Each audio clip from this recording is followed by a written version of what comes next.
right. Okay, cool. All right. So the first thing I wanted to mention is that today, I would imagine you're aware, is 10 Monkey Mm-hmm. Mayan calendar, and I think that's a pretty fortuitous day for us to be having this conversation. So I appreciate you choosing today. I don't know if you were aware, I'm sure you were aware that today was 10 Monkey, but I don't know if that was part of your reason for choosing today, but it's just, it's pretty fun to have this conversation with you today, energetically speaking. It feels very aligned. Yeah, I mean, there's something with the monkey sign in the Mayan Tzolk'in. It's the central sign, so to speak, it's the jack of all trades they talk about as being the characteristic of the monkey. It's also the kind of prankster, however that will play out here, I don't know. But it's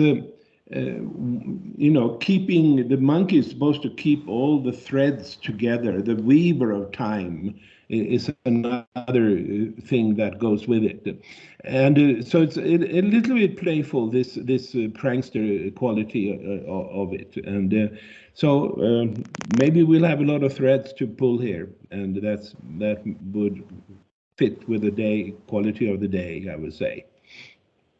Agreed. Agreed. There's definitely lots of potential things to weave together. Mm-hmm. What I'd like to start with is the Kobah stone. And I'll go ahead and hopefully I can share my screen here and Mm-hmm. you can take a look at that. Mm-hmm. Are you able to see that? Sure. Sure. Mm-hmm. Okay. So my first question related to this is, obviously this was a very important piece of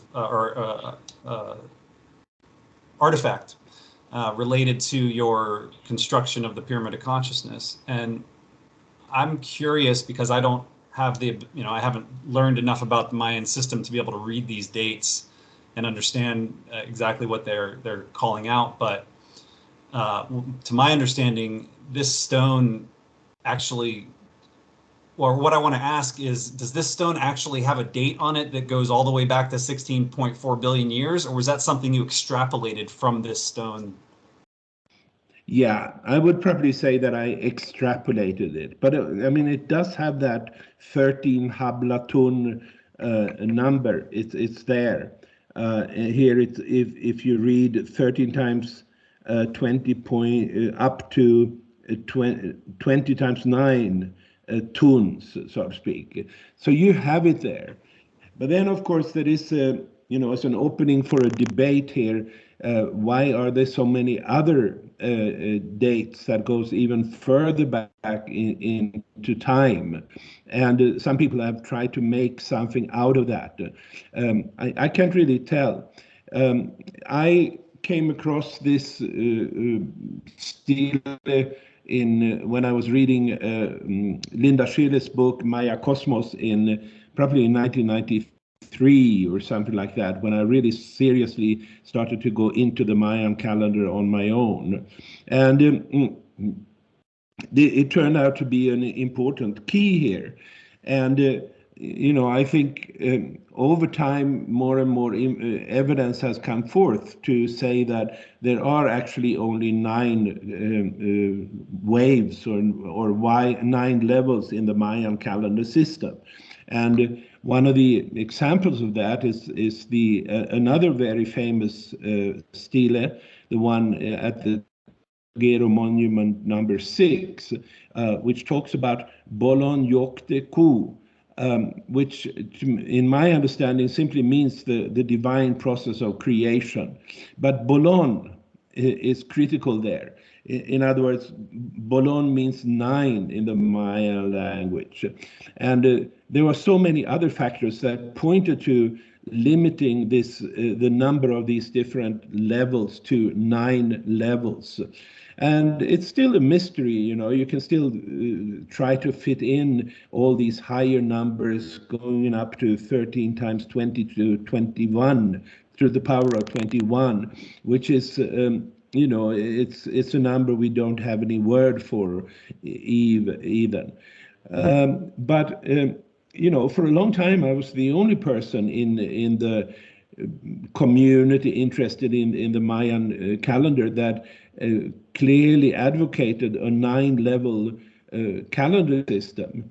But I think the fact that when it came forth, the Tortuguero monument saying that the end of this calendar would be when Bolon Yokte Ku would appear in his full regalia, meaning that all the 9 levels would be activated, so to speak. I felt vindicated by that thing coming up. And today, I think when people are avoiding looking at the calendar as a multi-dimensional system, because once you have 9 different levels, you will have also, you might say, 9 different dimensions, which is a word that is kind of, it's not always used very exactly, so to speak, but it's still, I would say, 9 different levels, 9 different states of consciousness.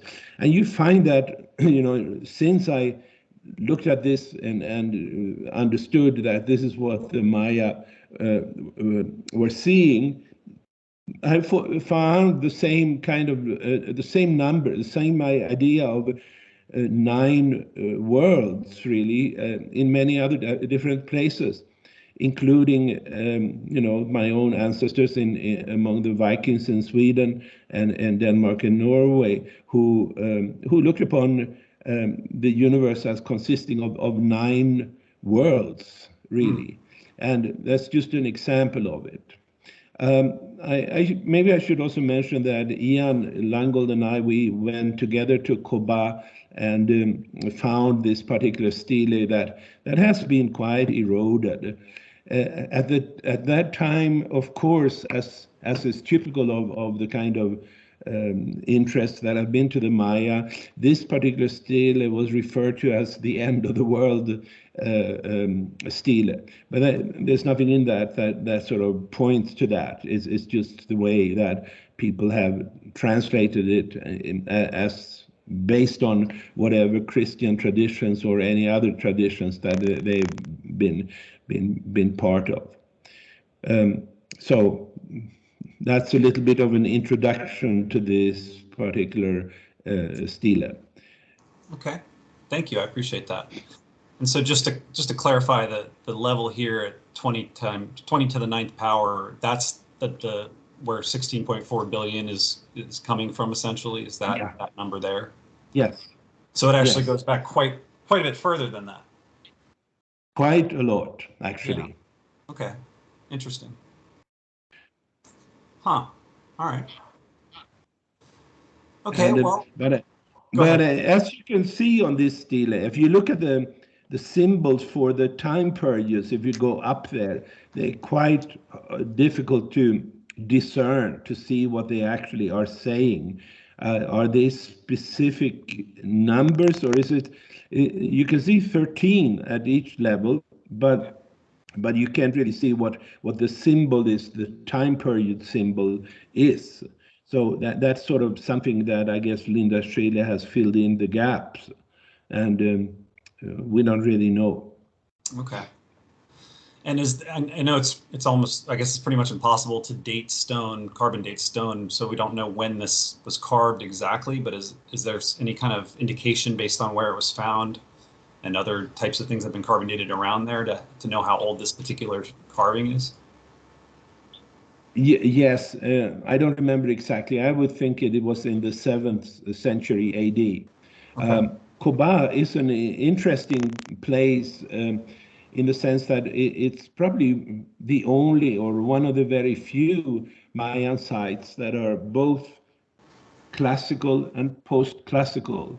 Almost all the classical sites were abandoned at the end of the, or at the beginning of the 9th century in our country. But Koba survived, and then it became part also of the classical culture. There is also similar type of stele found in Yaxchilan, which is one very fascinating Mayan site on the Usumacinta River on the border between Guatemala and Mexico. And it also has these kind of higher and higher levels of calendars. But mostly they don't have that. Mostly they're not included in it because they, they were living in what they call the long count, and I call the sixth wave, or long count if you like. And so that's really what mattered to them mostly. But then we have some stelists that tells us that this was looked upon in a much larger context, in a context of a multi-dimensional reality, a multi-wave reality influencing our consciousness. Okay. And do you get the sense that they understood this concept back then? Yeah, I think so. I don't think they knew anything about what happened at these particular time points, at the initiations of these things, or I mean, they had no global perspective as far as I understood, but somehow they were in tune with the waves, with the energy shifts and so forth, and based on that, they seemed to have had concepts right, so to speak, and. I think that's true for many ancient peoples. They had the basic spiritual concept right, but they were not able to sort of fill it in with all the data that we can do today. And that's what I think anyway. Okay. We have lost our current consciousness isn't that it's not geared as much to the divine plan as it used to be. Kind of lost our connection to our intuition, huh? Yeah, or to the divine, or to yeah. Yeah. I guess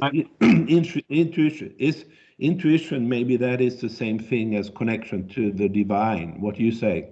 Yeah, that's kind of the way I look at it. Is that and Lungold talks about that in his talk. Just this kind of this knowing that we have. That's what intuition is. It's beyond the mind's ability to work it out with numbers and concepts. It's just something we just know. Mm-hmm. That to me is kind of like the way we can potentially connect with our higher self or the divine, or however you want to look at it from a New Age perspective. Mm-hmm. Mm-hmm. Yeah. Mm. So let's switch over to the pyramid of consciousness. And you mentioned the sixth wave just a moment ago, which is the national cycle, if I'm not incorrect. Yeah. Mm-hmm. Yes. And that's kind of the point where written history begins, is at the beginning of the national cycle. And so would you say that's where we kind of entered into a more duality-based perspective versus this more intuitive-based perspective? Yes, absolutely. I think that people in the fifth wave, which started 100,000 years ago, where I think people were tremendously in tune with the divine in that era, but they didn't have any technological capabilities or any sort of these things we associate with civilizations, generally speaking. And that came with the national cycle, or the sixth wave. And that era, as far as we can gather from a lot of symbolism that started to be used about 5,000 years ago, was characterized by duality, like a yin-yang duality. And not always sometimes there might have been culture that sort of looked upon that as being a unification of the yin and yang, but very often when this came to be downloaded by a civilization, it started to become what should I say, a pretext for dominance and duality, and for a certain group of people dominating the rest of the people. And so there, in that sense, you might say there was a price to be paid for the civilization that came out of it. And you hear stories from these times when writing began, where they sort of looked upon there was some kind of a golden age in the past. And I think there is some truth to that. I think people misunderstand it when they think it was some kind of a high-tech civilization. No, I think all it meant was that it was a time of unity, unity with the divine, unity with nature, unity with each other, in a way that got lost when the sixth wave started. And so I can understand that they would talk about that era as a before civilization as being in a golden age. But I would call it a golden age in the spiritual sense, not a golden age in the sense of high tech or anything like that. So I'm glad you that's how brought I that look upon it. I'm glad you brought that up, because that was actually something I wanted to ask you about, is how this pyramid of consciousness and the 9 waves, how it correlates with, or how if it's in contrast at all with the concept of the great year and the precession of the equinoxes, and the notion that there's a rise and fall in consciousness over a 26,000 year period. I don't know how familiar you are with. I'm familiar with it, and I'm basically very negative to it. The precession idea is based on the idea that somehow the Earth's position is moving around, and there's no doubt about that. But as far as I can tell, there is no evidence that this would have any relevance for human consciousness. So here, this there's basically the same conflict as between Newtonian and quantum physics, really. Actually, the mathematics of the precessional cycle was actually developed by Isaac Newton himself. And so it's really very much part of Newtonian physics. And when astrologers look at the world, they think that it is that consciousness is secondary to matter, to the movement of these celestial bodies, including our own Earth and so forth.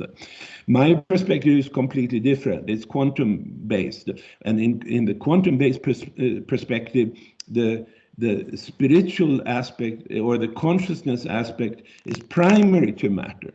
So matter is a function of the development in all the aspects of matter, is a function of the evolution of consciousness. So it's two completely opposing sides. And when it comes to the Maya, there's really there's no evidence that they ever recognized the precessional cycle of something like 26,000 years. At least, maybe someone will find something someday, but it certainly wasn't prominent. Almost all their cycles, like the long count or the Tzolk'in, are quantized. They're not correct. They're not based on the physical reality. They're not based on the astronomical reality, and that's what, in my view, makes the Mayan calendar system unique and so valuable. That here you have something that is not based on astronomy. So I'm having a position here that is quite opposite to a tremendous amount of people that sort of are into astrology and these kind of things. Interesting. I hadn't really thought about it that way. One of the things that to me strongly indicates a fall in consciousness from 12,000 years ago is the ancient sites like Sacsayhuaman in Peru and some of the other sites, well, really all around the world, that you've got this incredibly advanced architecture with the way the stones are shaped and how massive the stones are and how you can't fit even a piece of paper in between them. And that's on the ground level, indicating it's the oldest type of construction. And then you see the Aztec construction built on top of that. Another example of that would be the Temple of Jupiter in Lebanon, with these massive stones underneath, and then the Roman structures built on top. And so it just seems like, I mean, we don't know how they did that still today. We couldn't. No. We'd have a really hard time reproducing it today. And to me, it indicates a much different type of consciousness for sure. Not necessarily more advanced than us in terms of technology, but certainly if there's theories that they move these stones and shape these stones using sound resonance or possibly heating up the stone somehow so that they can mold in with the stone in a more liquid form. But and also with the pyramids, a lot of the pyramids in Egypt, some of the oldest structures are the most advanced structures. And then as you came down through time since 10,000 years ago, the building techniques seem to devolve versus evolve. Yeah. I just recently wrote an article on my webpage called "Finally We May Understand Why the Egyptians Built Their Pyramids," and it really deals with that issue. And I think the answer, first of all, I sort of questioned that there would be anything of any large scale buildings before 5,200, before the activation of the sixth wave. But the whole thing is that, as I said, the fifth wave, it's really made people in a complete resonance with the divine, and the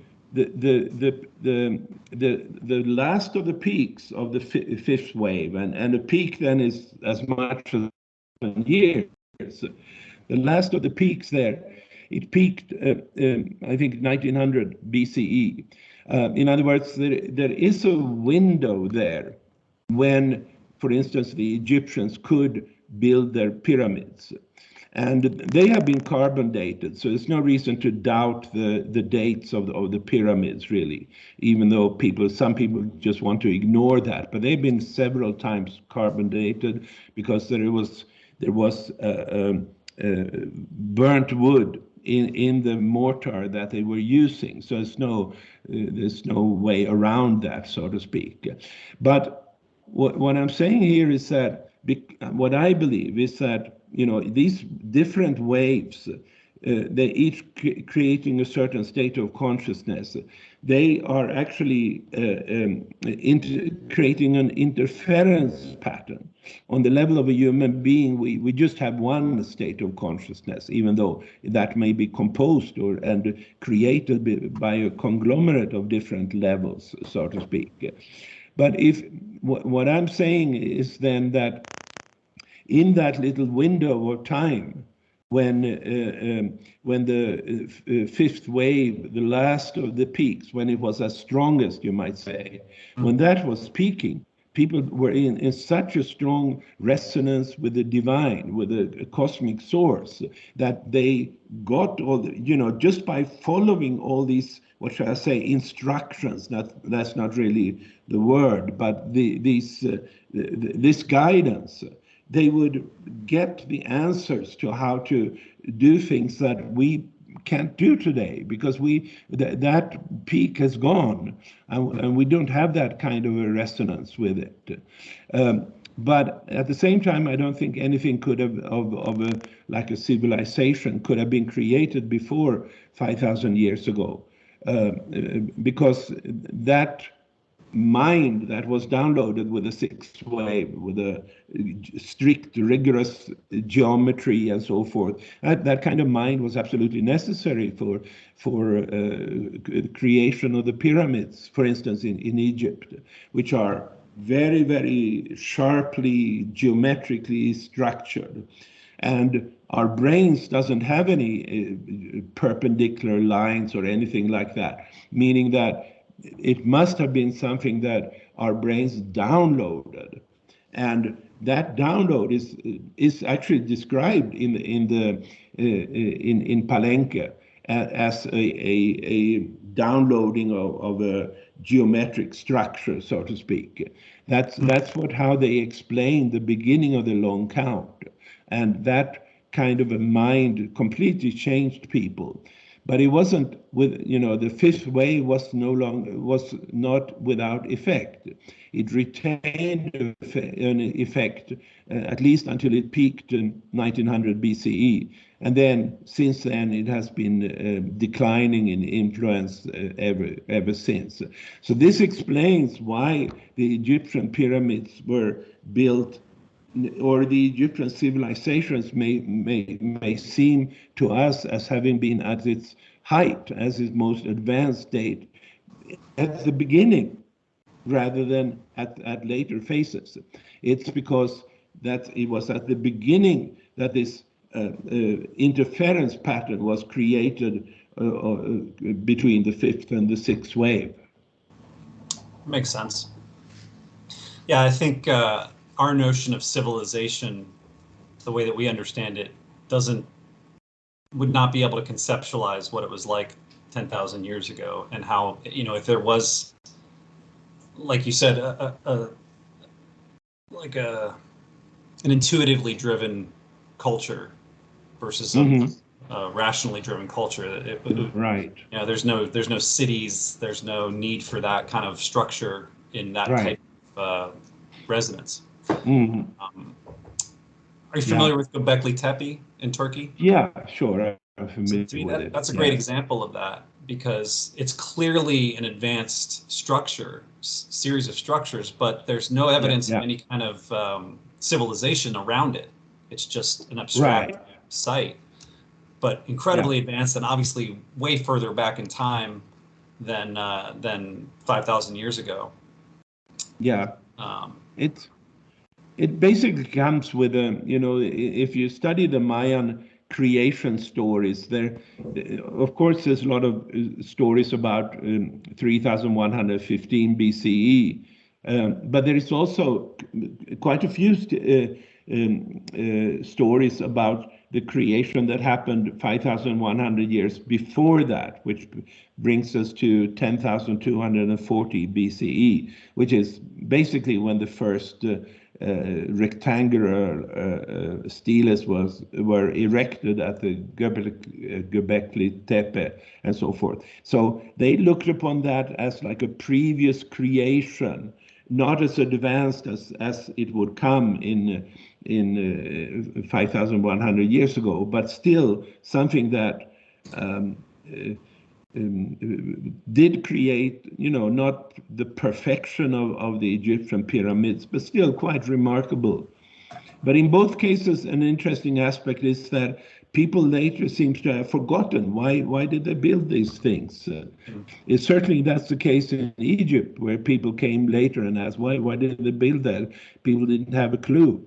And in the case of Göbekli Tepe, we know that they covered the ground with soil, and meaning that it lost its meaning. And why did it lose its meaning? Well, because the shifts in consciousness were leading in another direction, and this thing became obsolete. It no longer had a meaning. It's just sort of a giving honor to a new state of consciousness that was coming down to the earth around 10,000 years ago. But then people forgot. Let's just bury this thing, is apparently what they have told themselves, because it no longer had any meaning. You can't bury the pyramids because they're too big for that. But certainly there was, certain Arabs later would try to shoot it down and destroy them even. And that's just because, that particular window of time that existed about 4,500 years ago when these were built, that window of time is gone, and we're in another state of consciousness, and we don't really understand what really motivated them at the time. That certainly parallels with today, with the way that, the stories we've seen of ISIS destroying, Yeah, ancient structures and that kind of thing. They don't yeah, have a concept, or if they do have a concept and they're just doing it malevolently, then there's that potential. yeah, But it seems more likely that they want to get rid of things they don't understand yeah, and not have it conflict with their worldview. yeah, yeah, yeah. Uh, are you familiar at all with Graham Hancock's work? Oh, sure. Yeah, So that certainly there's very strong evidence for cataclysmic events 12,000 years ago. And I think I don't know if he's the only one putting this idea forward, but his idea, or the one he shares, is that they intentionally buried those sites to preserve them because they knew these cataclysms were coming, or they were in the process of happening, and so they buried them to keep them from being destroyed. mm, I think that's an interesting way to think about it, especially from the perspective of these people being in a more intuitive space, you know, like you were describing earlier, directly connected into the divine. I would imagine then they would have some yeah, foreknowledge perhaps of these cataclysms, yeah, or an awareness of what's the right move here, based on how to preserve these artifacts. There's a potential. yeah, But yeah, it certainly could be the case that, like today, they just buried it because they weren't using it and they didn't want it to conflict with the way that they saw the world then. hmm, It's yeah, interesting.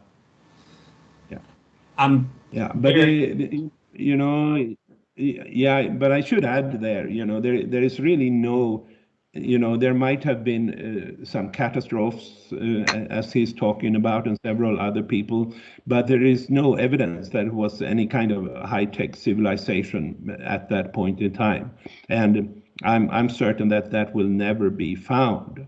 yeah. And but there are, there are thousands of stone axes, and there are bones, and there are woods, but none of metal, none of which is anything of a high technological nature, as he is implying.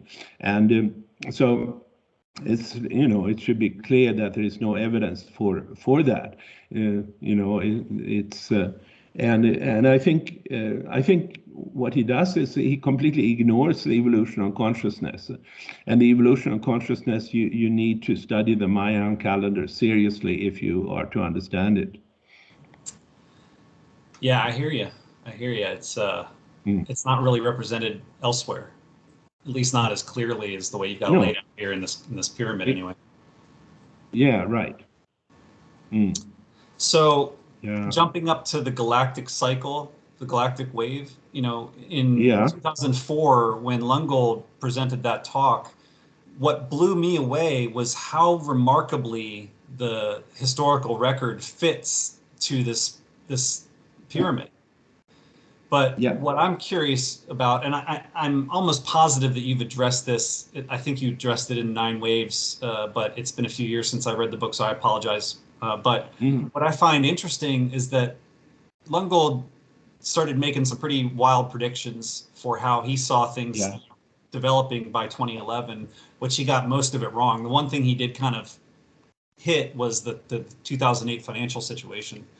But after that, very little of what he Yeah. predicted, turned out to happen, at least at this point. Right.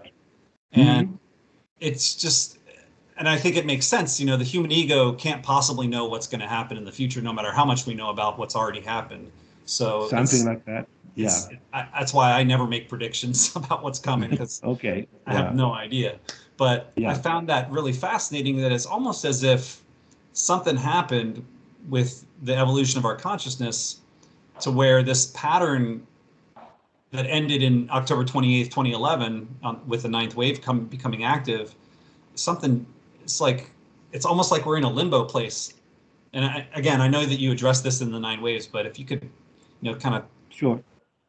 talk about that a Sure. little. Yeah. Well, I made that prediction, for instance, of the economic downturn in early 2008, and I had predicted that 10 years in advance. And this actual downturn, it happened maybe 2 or 3 weeks after what I had predicted based on the Mayan calendar. So I'm sure it's one of the most accurate predictions ever made. Now, that was before 2011. And after 2011, the interference pattern between different waves have become so complicated that I don't want to make any predictions. I don't feel I can do it anymore. It was possible at that time for a number of reasons. But, overall, if anything, I overemphasized the positive sides. Maybe not so much for ego reasons, but because people want to hear that things will get better and so forth. And so if any error that I did was to think that the ninth wave in that short period of time, that it would be active on top of all the other ones. I expected that would make the world a much better place. I mean, basically, the ninth wave brings the same kind of a unity state of consciousness as the fifth wave, as we just talked about, but it didn't. And it's because it's a wave movement, and that's one of the, well, it's probably the biggest mistake. I didn't really predict the fact that after this peaks that were all peaking in 2011, then they would go down. And as it turned out, is that a much more complex pattern of waves are now active, but also that the sixth wave went into a dark age, and even the seventh wave went into a dark age, and the seventh wave may come back to a peak in the year 2031, but we're still in that.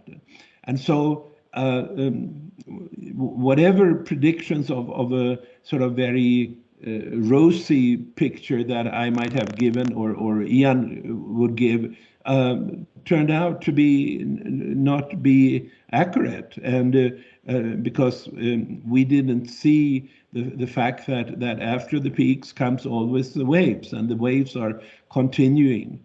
And it took some time to understand that whole shift that had been taken by the waves, but that's what happened. Makes sense. I didn't learn about any of this until 2015, I think. But when I look back about the ninth wave in particular, it was just amazing to me, because my awakening journey began in May of 2011. Yeah. And it was precipitated in mid-February, which is right at the beginning of the ninth wave. Right. I was my first experience with psychedelic mushrooms. Yeah. And it was like I often describe it as being able to peel back reality and see the workings, the gears working behind the fabric of reality. That changed the way I look at life and everything. And then a few months later, I'm having this mind blowing up kind of experience in May. And then it continued to play out all the way through October. And I mean, it's still continuing for me, but just the incredible synchronicity with that ninth wave activation and my own personal experience was so profound for me. Yeah, right. You sort of woke up right into that newly accessible state of consciousness, you might say. Yeah, and the way it's described as conscious co-creation, I certainly can understand that from a human and human co-creation, but I feel more, I resonate more with the idea of each of us consciously co-creating with the divine. With the divine. Yeah. And that's definitely how it felt for me, was that up until that period of my life, I never understood the divine. It was always an abstract concept to me. but I began to have a personal relationship, the way that people say in Christianity, you need to develop a personal relationship with Jesus, that kind of thing. That's how it felt for me, moving into that period, and it's only become stronger since then.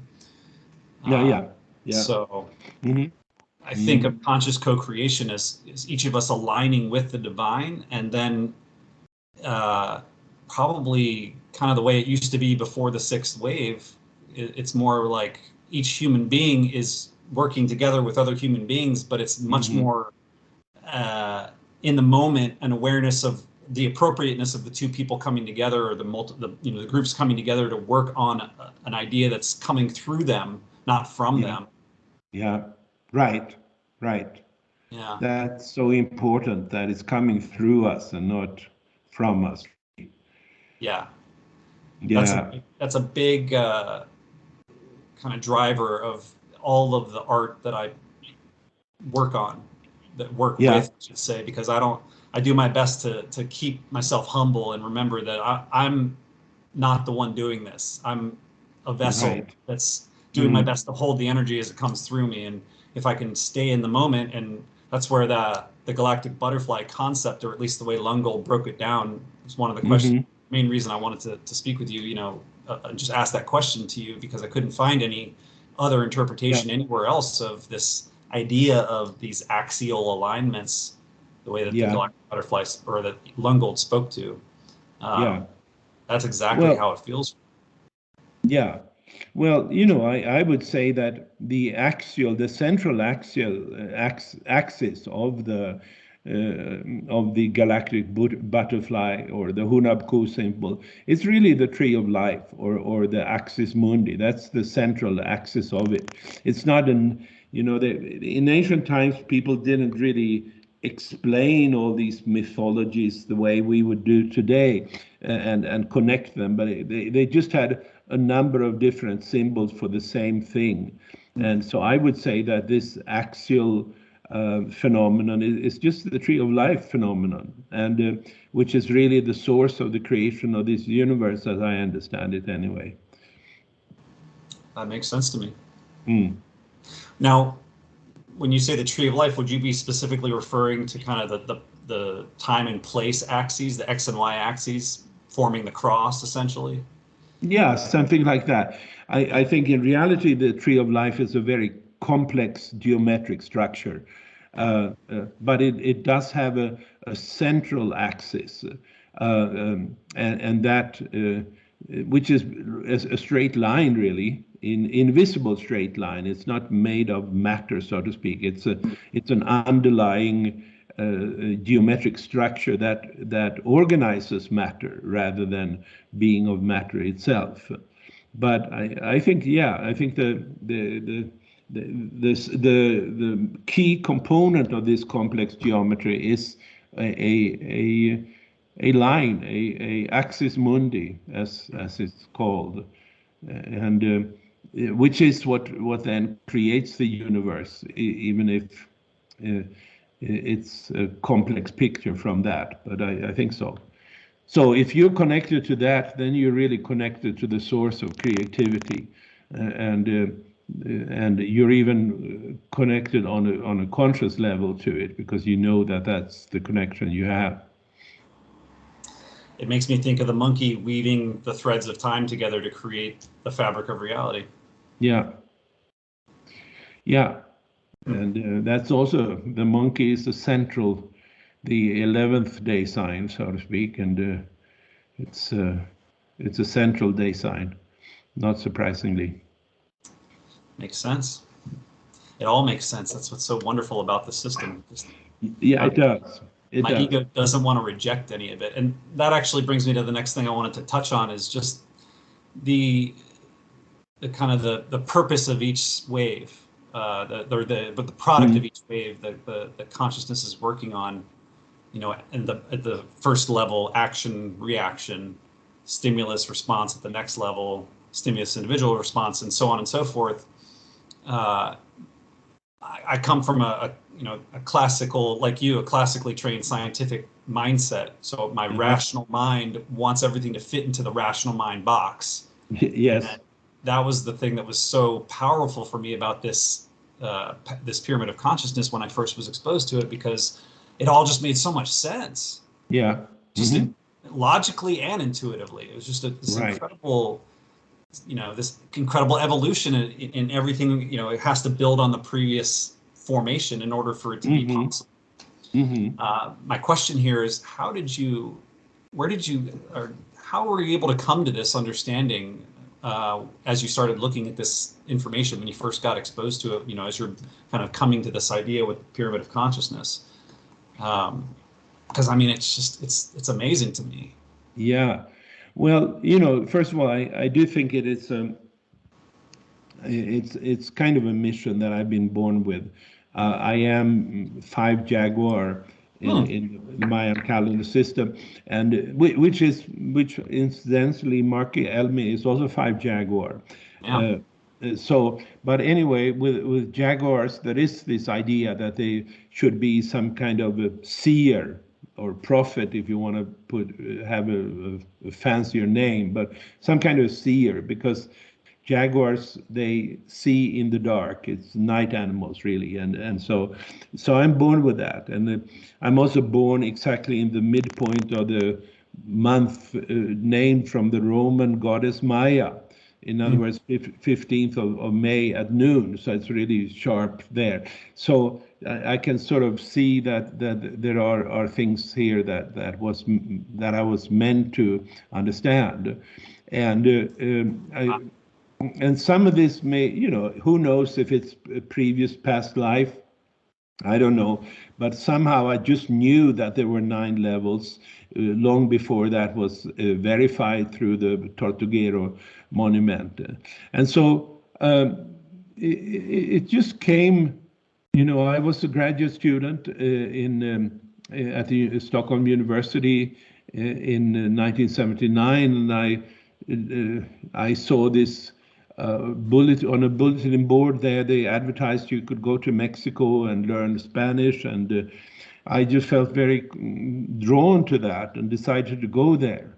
And once I was there in Mexico, I backpacked around, and I just felt completely at home, and felt that this is a spiritual home for myself, so to speak.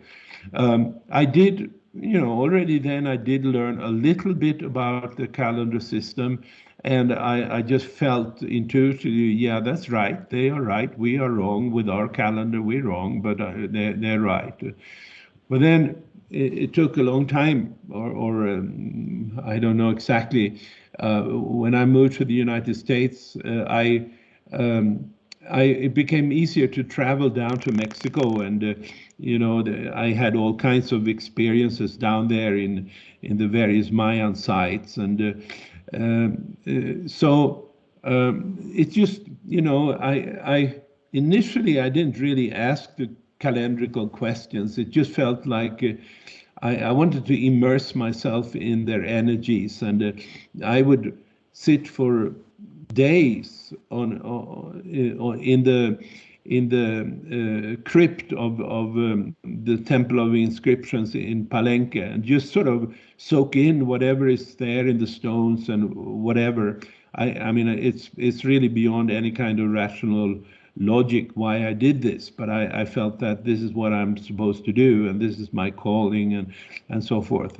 Then, of course, I still had my scientific background, and then I clearly Arguelles' book, The Mayan Factor, was an important inspiration to me.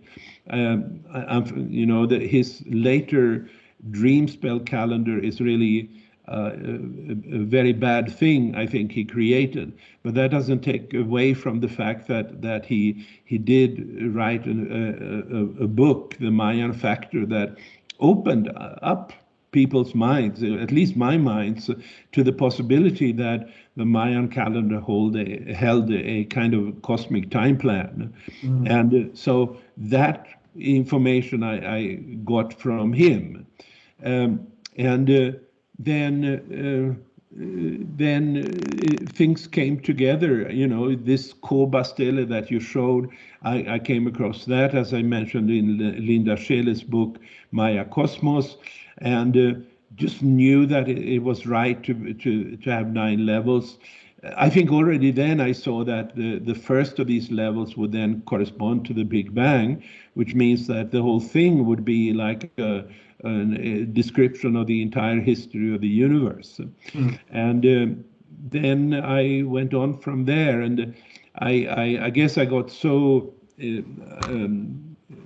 inspired by what I had already learned and realized that this is a big thing, and to the point where I left my previous career as a chemist and a toxicologist, as I had been at the University of Washington in Seattle, and started to devote myself to it, and it's been going on ever since.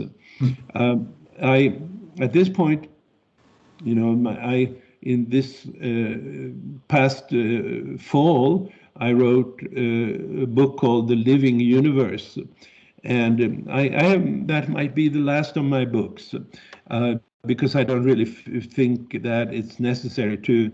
I don't think I have too much more to say.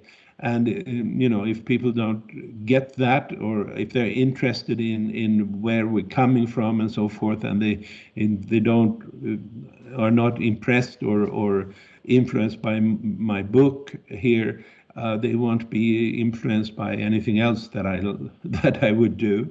So I think, you know, it kind of feels like it's complete, that whole description of the Mayan calendar system, or I should say, the translation of the Mayan calendar system into the mindset of a modern person, because that's really what it is.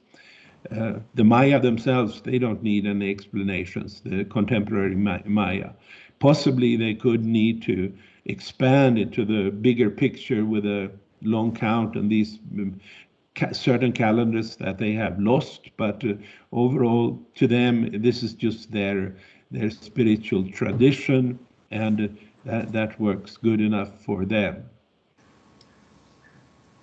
That's beautiful, man. It's 30-year journey. Yeah, 40. essentially, Wow.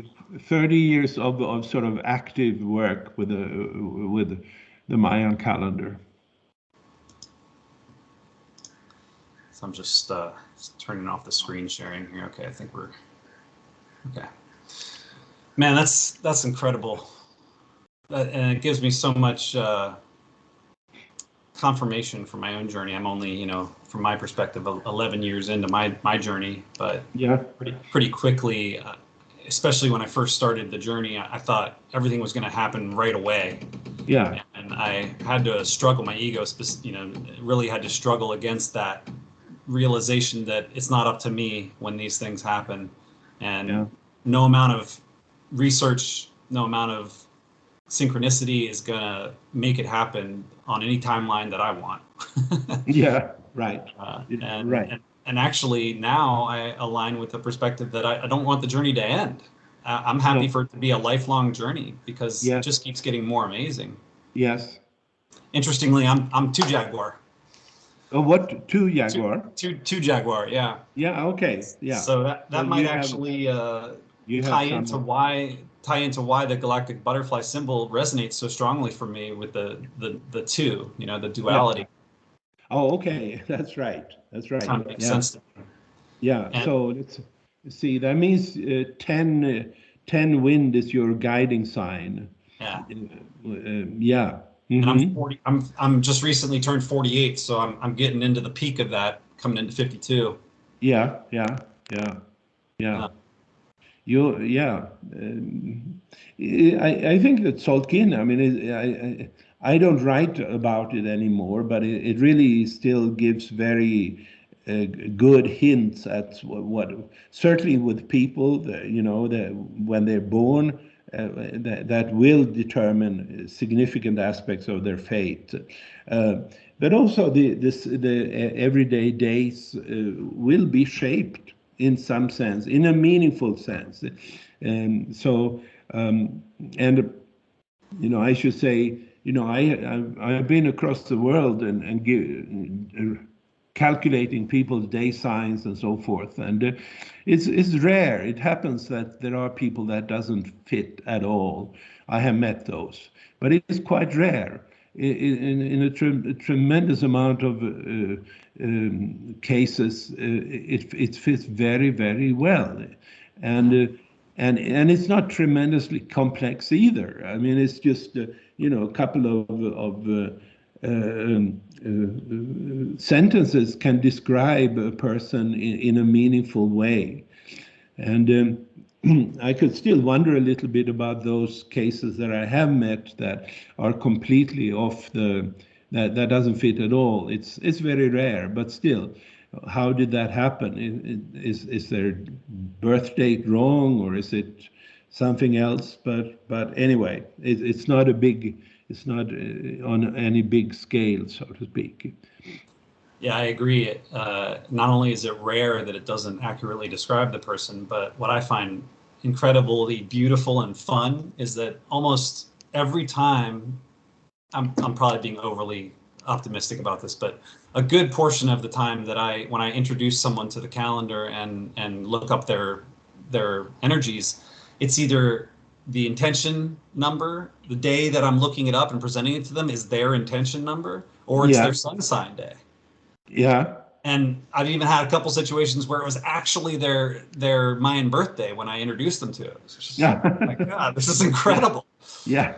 No, And I've heard about that. Yeah, yeah, definitely with Mark's readings, for me yeah. personally, his way of describing the handoff places between the energies, What did you you know, call them? and What did you he say? calls them handoff. He calls them handoff points between, your conception energy, your adult energy, and your elder energy. Aha, There's the places I in see. between I where see. you're moving from your conception energy being dominant into your adult energy being dominant, which is usually in your teens. And Yeah. then on the other side of that peak in the 30s, maybe at 40, is when there's a handoff between the adult and the elder energy.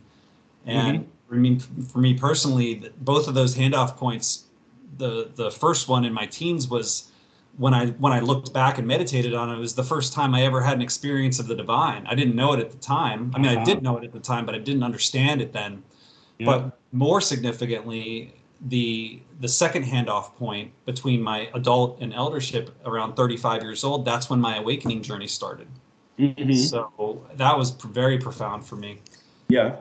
And then a lot of my friends who have had their readings with Mark they're just so blown away specifically by the accuracy of the life path that they've lived being laid Uh-huh. out in their chart and their Yeah. especially conception energies and their adult energies. So Yeah. that's actually why I resonate most strongly with the Mayan system versus Western astrology, even though I'm very interested in Western astrology as well. But like you mentioned a few minutes ago, the Mayan system just is so much less complicated. There's Yeah. plenty of layers and there's plenty of, uh, cofactors that can be considered, but it's Mm-hmm. just as an introduction, it's very simple to Yeah. explain somebody in a few sentences versus if you're looking at a Western astrology birth chart, it's just so Mm-hmm. much information and there's very little that can be gleaned in a paragraph to sum someone. Mm-hmm. Yeah. Yeah. So Yeah. No, that, that's why it speaks to people often, I think. Have you been down there yourself not yet. no? Not yet. I've been around the world and seen Yeah.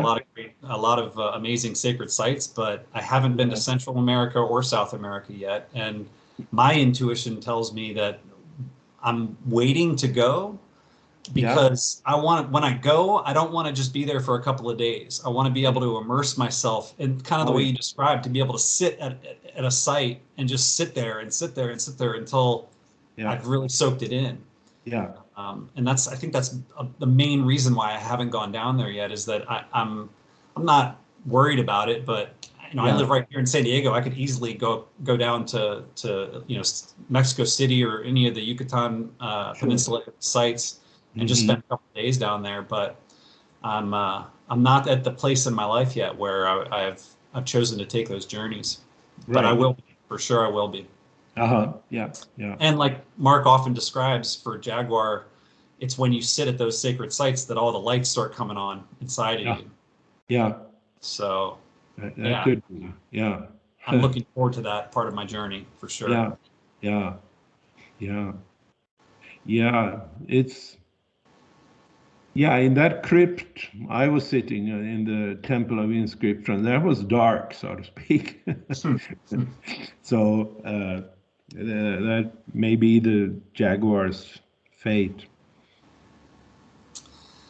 Well, being a two Jaguar, I like to think of it as a little bit of both, a little like the yin yang, or the Yeah. galactic fly, the little bit of darkness in the light and a little bit of light in the darkness to create the balance, which Okay. to me then transcends the duality. Yeah. And that Sure. actually, and maybe we can finish on this, is are you familiar with the constellation Ophiuchus? Of what? Ophiuchus. Probably not, since I'm asking you of what. Yeah. What do you call constellation of Fucus? Yeah. Ophiuchus. Oh, Ophiuchus. that's the serpent that bites his tail. That's the Ouroboros. Okay. Ophiuchus translates as the serpent handler. And the constellation in the sky is Oh sitting yeah. in between Sagittarius and Scorpio.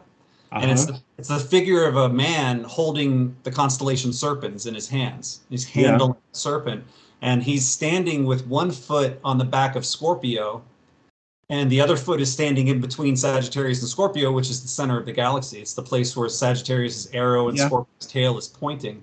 Yeah. And the idea of that constellation, and this constellation is considered to be the hidden 13th constellation of the zodiac, because the Uh-huh. feet of Ophiuchus are actually in the ecliptic, but Yeah. the rest of the body of the constellation and the constellation serpents are extra zodiacal. They're Mm. outside of the ecliptic. But the idea with Ophiuchus is that this is the spiritual seeker trying to figure out how to walk the path of a spiritual life in a human body. And so the idea being that one foot is on the back of Scorpio, which is a very dangerous place to stand, because if you lean too hard on the scorpion, it's going to sting you and you'll die. Yeah. And then the other foot is standing in the center of the galaxy, which could be seen as the portal to the spiritual realm. And if you lean too far on that side, you fall down into the spiritual realm or into the black hole, and your mind is lost to the physical world. I kind of think about it as people that have schizophrenia or other types of, quote unquote mental Okay. disorders, Mm. that they're here physically, but they're not here mentally. Mm-hmm. They're somewhere else. And I Yeah. often, I'll have conversations with homeless people sometimes that seem like they're just completely gone, but I listen to them and hear what they're saying symbolically and metaphorically, Yeah. and they make a lot of sense what they're saying Yeah. when I don't try to listen to what they're saying literally. But at any rate, to finish off the story of Ophiuchus, the idea is that in order to stand in balance in that impossible position with one foot on the back of the scorpion and the other foot in the center of the galaxy, one must handle the serpent, which represents the divine feminine or the flow of creation. And it's not a situation where you're wrestling the serpent or incapacitating the serpent by holding it behind the neck. You're holding it, going where it goes Yeah. in the moment. You have to Yeah. stay in the moment and go where it goes. Otherwise, you'll either step on the scorpion or fall into the center of the galaxy. Yeah. And that resonated with me back in 2012 when I first learned about it, because when you add Ophiuchus into the zodiac, my birthday falls within Ophiuchus. My birthday is Oh, December 15th, I which see. interestingly is my conception would then be March 15th, which is your birthday. No, May 15th. Oh, I thought you said Sorry. March 15th. Yeah. But But still, yeah. but yeah, so Mhm. uh, that aspect of Western astrology that's not a traditional aspect. It's not part of tropical astrology at all. It goes Yeah. back Yeah. into the past before tropical astrology was invented. Yeah. And I contend that Ophiuchus was actually cut out of the zodiac because it makes things, it creates 13, which aligns with the Mayan system. Yeah. It makes things less logical and rational. Whereas if you have 12 signs, Yeah. each one can have 30 degrees, and it makes a perfect, Yeah. mathematical system. Okay. Yes. Yes. Oh, okay. Well, yeah. That's the meaningful understanding, I guess. For me, it is for sure. Yeah. That's the Yeah. point. That's Yeah. the point.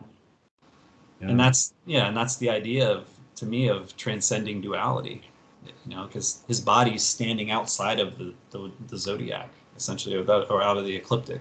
He's standing beyond the duality. Yeah, yeah. So, Oh, oh. yeah.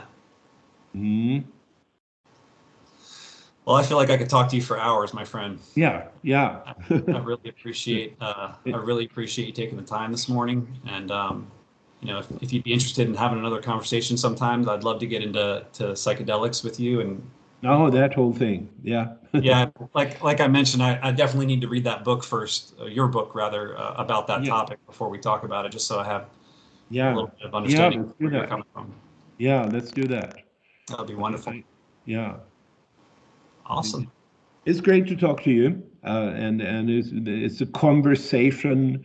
What do you call it? Conversations with Patrick, or what do you call your podcast? It's just we'll see what happens. Just Conversations with ... aha, there we go. Yeah. Okay. Okay. Yeah, I really enjoyed it. It's great to talk to somebody who has a background in this field, and that's very nice. Thank Thank you you. so much. I really appreciate it, Carl. Thank You have a you. wonderful day, my friend. You too. Thank you. Bye bye.